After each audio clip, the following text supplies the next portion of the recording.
सर्वोच्च न्यायालयानं कंत्राटी सफाई कामगारांसंदर्भात महत्त्वाचा निर्णय दिला। 580 सफाई कामगारांना मुंबई महापालिकेत कायम करा असे आदेश सर्वोच्च न्यायालयानं जारी केले।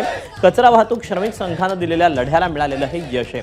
सर्वोच्च न्यायालयानं मुंबई महापालिकेची याचिका फेटाळून लावली। तसंच 580 कामगारांना 1998 सालापासून महापालिकेच्या सेवेत पूर्वलक्षी प्रभावानं समाविष्ट करून घेण्याचा आदेश कायम केला।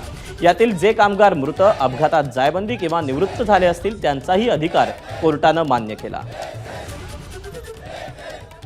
बांद्र्याच्या इंडस्ट्रियल कोर्ट ते हायकोर्टापासून तर सुप्रीम कोर्टापर्यंत आम्ही लढलो आणि आम्हाला कायद्याने, राज्य घटनेने आम्हाला कामगार म्हणून आणि माणूस म्हणून संबोधले आणि जो अधिकार आम्हाला मिळतोय तो आम्हाला 2006 पासून सर्व काही मिळणार आहे। आमचे पीटीकेस, आमचे वारसा हक्क आम्हाला लागू केले सर्वोच्च न्यायालयाने। त्याबद्दल त्यांचं सर्वोच्च न्यायालयाचं आम्ही अभिनंदन करतो।